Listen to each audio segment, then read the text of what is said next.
Jim, it's great to have you back. Thanks for having me on. Hey Jim, let's get right down to it since I know time is limited for you. It's been a while since we last spoke and a lot has changed since that time. It's tough to actually find a starting point, but I suppose the election might be a good enough place to start.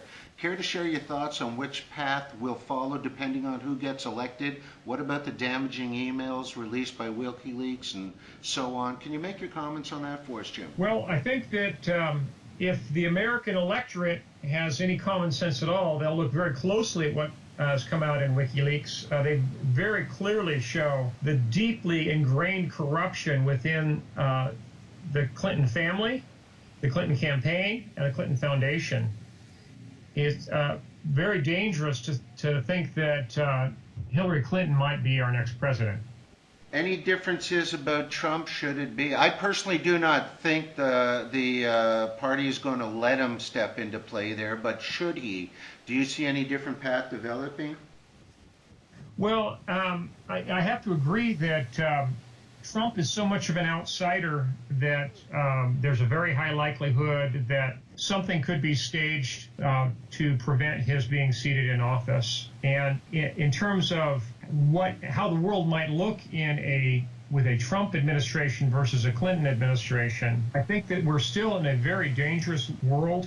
There are manifold threats, and people need to be prepared regardless. I feel much in agreement with what you're saying. However, the thing is, I'm still of the opinion through my research, it really at this point, it doesn't matter whether it's a dog or a pony, it's still a show. Like they're just on the end of the string. Some hand is above them somewhere, both on either side. I think you're right. I think that Hillary is more beholden to perhaps George Soros and more beholden to international banking interests, but Trump himself also is beholden to a lot of corporate interests. And I don't think we're going to see too much change in the way our government does business, the scale of government, the level of regulation, and just life in general. I don't think it's going to be that much different whether we end up with a Republican or a Democrat in office. It's long been said there's not a nickel's worth of difference between the two parties. Jim, about three and a half years ago, I took a lot of flack on a comment made in several posts about don't be surprised of a third-party development or a martial law should something not work out. How are you thinking about that lately? Well, I think in the long term, there's going to be room for the growth of third parties.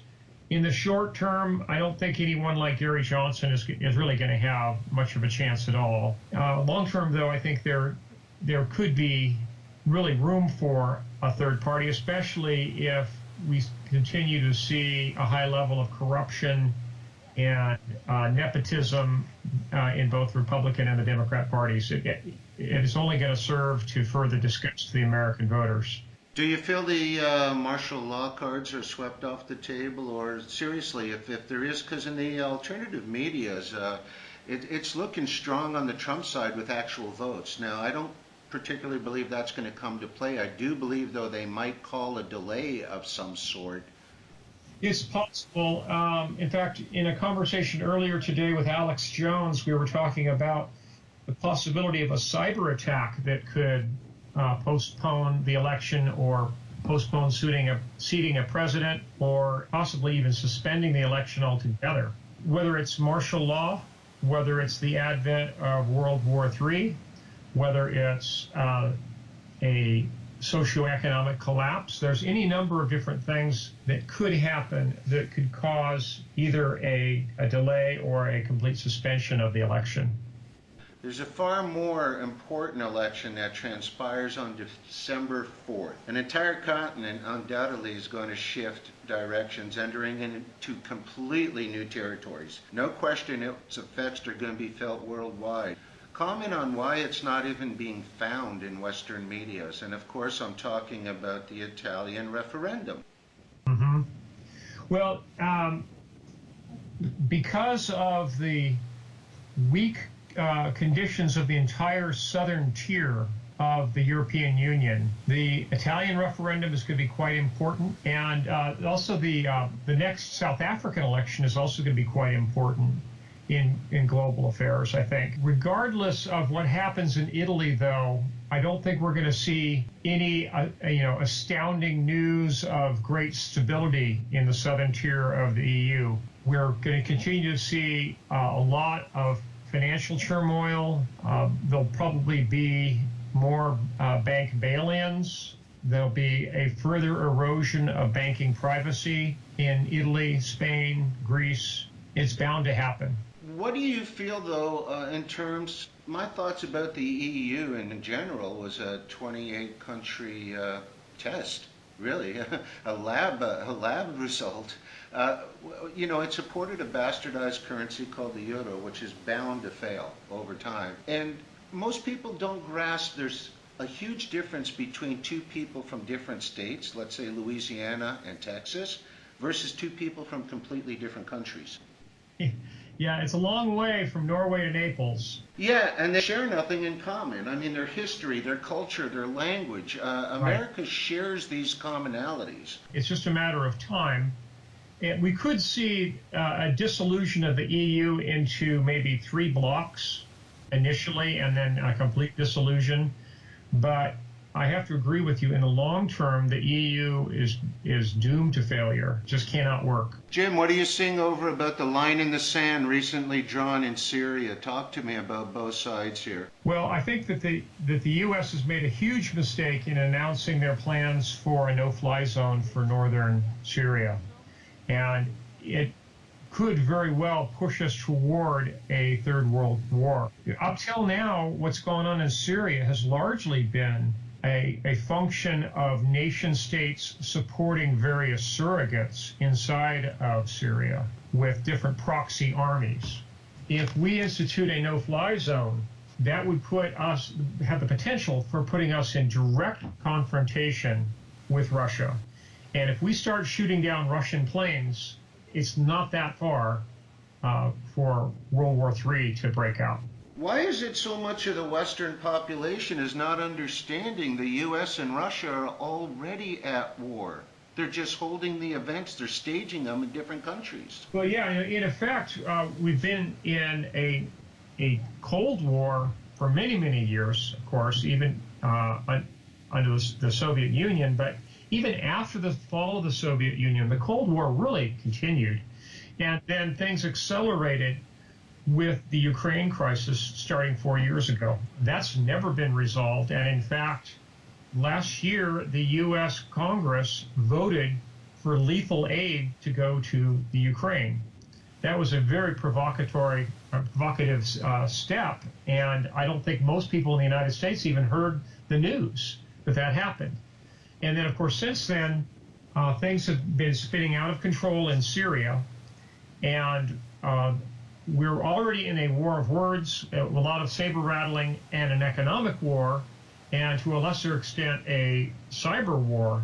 But it could come down to an out-and-out shooting war in a very short period of time if things don't come back into control. I want to shift a little bit geographically. Jim, there's an almost unbreakable bond between Russia and China.